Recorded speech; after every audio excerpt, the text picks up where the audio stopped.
साल 2025 जब पूरा ब्राजील काम के आगोश में मग्न है, तभी जोर कहीं दूर से खतरनाक धमाके की आवाज ब्राजील वासियों के कानों को दहशत से भर देती है। सब डर के मारे जैसे ही घर के बाहर या खिड़कियों से दूसरी तरफ देखते हैं, उनके पैरों तले जमीन खिसक जाती है, क्योंकि बाहर उन्हें सिर्फ काला धुआं दिख रहा होता है, जिसके छटने पे उन्हें एहसास हुआ कि उनके शहर के पास मौजूद ज्वालामुखी अचानक फट चुकी है, जिसके लावा अब तेजी से उनकी तरफ बढ़ रही है। उनके शहर, मकान, उनके बीवी बच्चे समेत उनकी पूरी एग्जिस्टेंस को खत्म करने के लिए। और इससे पहले कि लोग कुछ समझ पाते, कुछ ही सेकंड्स बाद अफरा तफरी का शोर शमशान के सन्नाटे में बदल गया और सब कुछ खत्म हो गया। ऐसे ही कुछ और भी दिल दहला देने वाली भविष्यवाणियां की है साल 2025 के बारे में मशहूर एस्ट्रोलॉजर बाबा वांगा और नोस्ट्राडामस ने, जिनमें से कुछ इतनी खतरनाक है कि उन्हें इग्नोर करने से आप भी बर्बाद हो सकते हो। तो हेलो गाइस, मैं हूं कौशिक और चलिए शुरू करते हैं एक और नए एपिसोड को।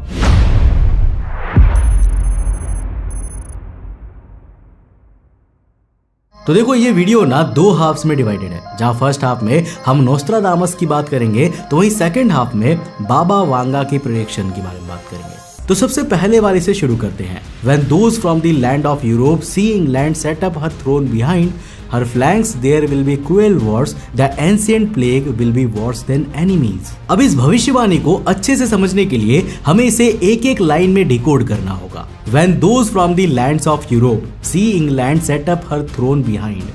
अब यहाँ इंग्लैंड का मतलब सिर्फ इंग्लैंड नहीं, बल्कि पूरे ब्रिटेन, यूनाइटेड किंगडम से है। जैसे कि नोस्ट्राडामस के दौर में ब्रिटेन टेरिटरी को ही इन कॉमन इंग्लैंड नाम से रेफर किया जाता था। इंग्लैंड सेटअप हर थ्रोन बिहाइंड, यानी कोई ऐसा पॉलिटिकल, सोशल या इकोनॉमिक चैलेंज जिसकी वजह से या तो ब्रिटेन की पॉलिटिकल पावर में कोई कमी आएगी, या ऐसा मुद्दा जिसमें मोनार्क को भी बैकआउट करने को मजबूर होना पड़ेगा। और दोस्तों, ब्रिटेन की हालिया स्थिति देखते हुए ना ये नामुमकिन नहीं लगता। अब इसी साल अगस्त में पूरे यूनाइटेड किंगडम में जगह जगह पर दंगा हुए थे, जिसे बीते दशक में यूके में होने वाली सबसे बुरी हिंसा डिक्लेयर किया गया है। और लोगों के बीच बढ़ता ये तनाव अगले किसी भी पल कब सिविल वॉर बन जाए, इसको लेके सच में कुछ भी नहीं कहा जाता। हुआ तो ब्रिटेन अंदरूनी तौर पर कमजोर हो जाएगा, जिसका फायदा उठाकर those from the lands of Europe, यानी यूरोप के बाकी देश यूके पे हमला कर देंगे। हर flanks there will be cruel wars. Flanks का मतलब किसी भी चीज की साइड मोस्ट जगह का होता है, जिसका मतलब ब्रिटेन और उन ताकतों के बीच बॉर्डर पे एक क्रूर और विध्वंसक युद्ध छिड़ जाएगा। पर ये बुराइयों का अंत नहीं है। The ancient plague will be worse than enemies. इस युद्ध के अलावा भी ब्रिटेन पे एक ऐसी मुसीबत आएगी जो इन दुश्मनों से भी कई गुना खतरनाक होगी। अब यहाँ पर एंशिएंट प्लेग से मतलब सीधा सीधा प्लेग की महामारी से निकल रहा है, पर नोस्ट्राडामस ने कभी भी लीनियर तौर पे भविष्यवाणी नहीं की है। तो ये प्लेग कोई बीमारी ना होके कोई पुरानी ऐसी मुसीबत भी हो सकती है जो ब्रिटेन को इस युद्ध से भी ज्यादा परेशान कर दे। उदाहरण के तौर पे वहाँ माइनॉरिटीज की कम्युनिटी बहुत ही तेजी से बढ़ रही है, जिससे वहाँ का समाज आज नहीं बल्कि दशकों से परेशान है। क्या पता ये एंशिएंट प्लेग उन्हीं माइनॉरिटी से रिलेटेड कोई इशू हो जो अचानक इतना बढ़ जाए कि बॉर्डर पे चल रहे युद्ध से ज्यादा यूनाइटेड किंगडम इस तबाही से परेशान हो जाए और चारों तरफ केवल मृत्यु का तांडव फैल जाए। अब नेक्स्ट उन्होंने एक एस्ट्रॉइड के आने की आशंका का भी जिक्र किया है। उन्होंने लिखा है, from the cosmos a fireball will rise, a harbinger of fate the world pleads, science and fate in a cosmic dance, the fate of the earth a second chance. अब कॉस्मिक फायरबॉल तो obviously एक asteroid ही है, जिसके गुजरने से पृथ्वी के खत्म होने का खतरा तो आएगा ही आएगा। मगर इस पोएट्री में ए सेकंड चांस भी लिखा हुआ है, जिसका मतलब है कि ये एस्ट्रॉइड बस पृथ्वी के काफी करीब से होकर निकल जाएगा और हमें कोई भी नुकसान नहीं होगा। मगर नुकसान की बात तो ब्राजील के नसीब में लिखी हुई है। Garden of the world near the new city, in the path of the hollow mountains, it will be seized and plunged into the tub, forced to drink waters poisoned by sulfur। अब कई references में Amazon rain forest को garden of the world की तरह refer किया जाता है, और वॉल्केनोस तो होते ही हॉलो माउंटेन्स हैं, जो एक्सप्लोजन के बाद एटमॉस्फेयर में रिलीज करते हैं heavy amount of carbon dioxide and sulphur dioxide. इसमें भी अगर टब को कोरिलेट कर दो तो हमें सिर्फ एक ही जगह की इमेज मिलती है, ब्राजील, जहां अमेज़न के जंगल भी है, टब जैसे अमेज़न नदी भी है, और कई सारे वॉल्केनोज को अपने अंदर समाते एंडेस माउंटेन रेंजेस भी है।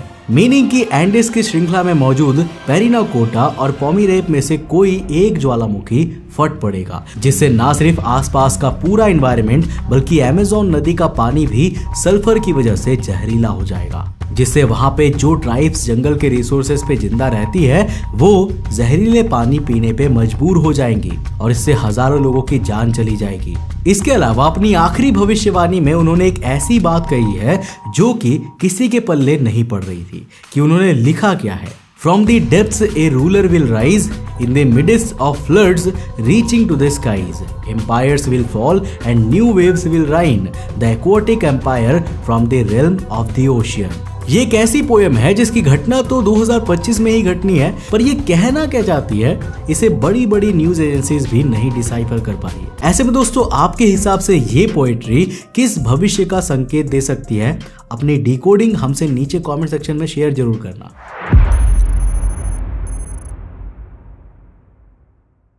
अब नोस्ट्राडामस के अलावा जिनकी भविष्यवाणियों को सबसे ज्यादा पूरी दुनिया में तवज्जो दी जाती है वो है बाबा वांगा।